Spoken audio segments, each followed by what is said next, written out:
taken the time and the interest to come here and have a look and attend here. I would like to make, before we forget all this formality, I'd like to just mention a few people who have helped me with the book. I started writing the book already a year or more ago, half-heartedly, and I was really inspired by the reunion that we had over 10 years ago, I think it was now, in the Nubra, when there were so many people there, and I was able to realise that not many people had an idea of the ancestors and how that would have gone when they came here, and that was what I started thinking about.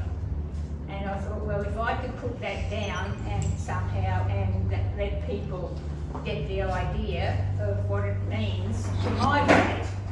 And it's a big thing, and to migrate, especially at that time, at the beginning of the 1900s, to hop on a ship, nothing like the ships we have today, with family, going to a foreign land and not knowing what is there, thinking you knew, thinking you had some idea, but realising the actual situation when you got here would have been quite a change.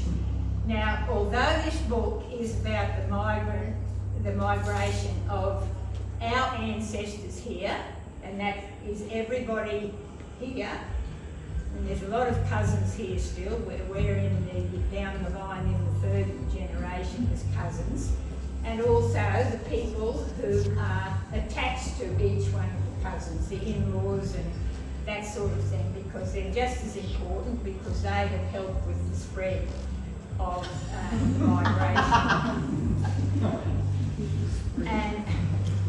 But our ancestors, of course, aren't the only ones who migrated. There are so many people who have migrated before them and after them and since and even now.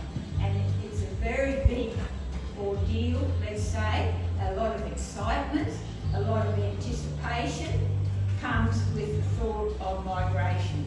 But it's not until perhaps you become associated with people who have migrated, how it is that they really do miss their own country.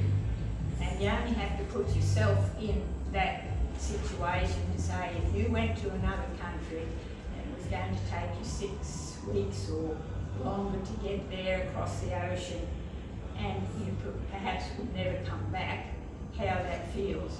But anyway, people did it, and thank heavens for us that they did, because that has enabled us to be able to live here in Australia now the way we are.